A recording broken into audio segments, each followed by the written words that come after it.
జగన్ మళ్ళీ అధికారంలోకి వస్తాడా రాడా? అదొక పెద్ద ఫజిల్. ఎవరికి? విపక్షానికి.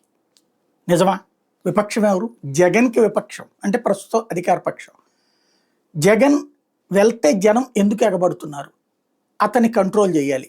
అందుకోసమే చేసిన ప్రయత్నం గుంటూరు కావచ్చు, అట్లాగే పొదిలి కావచ్చు, లేకపోతే సత్తెనపల్లి కావచ్చు. ఇవి చేశాక జనం ఆగుతారనుకుంటే సాగుతున్నారు, పెరుగుతున్నారు. ఇప్పుడు కావాల్సింది జగన్ తను మాట్లాడే మాటల్ని క్యారెక్టర్ అసాసినేషన్ నడుస్తూనే ఉంది. అతను మాట్లాడే మాటల్లో ఉన్న తప్పుల్ని ఎత్తి చూపెట్టడం నడుస్తూనే ఉంది.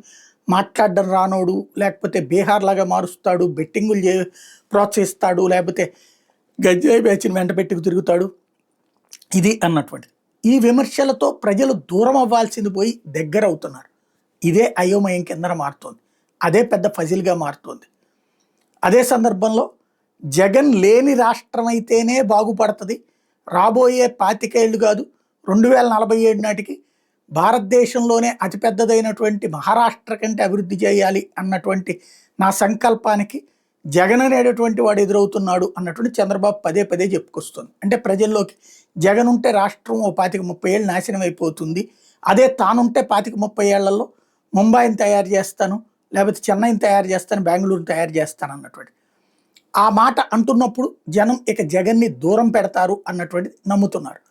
పవన్ కళ్యాణ్ కూడా అదే నమ్ముతున్నారు. సీన్ కట్ చేస్తే జనం వస్తున్నారు. ఏంటి జగన్ని ఎలా కట్టడి చెయ్యాలి, ఏ విధంగా చెయ్యాలి, అదే ఇప్పుడు పెద్ద ఫజిల్.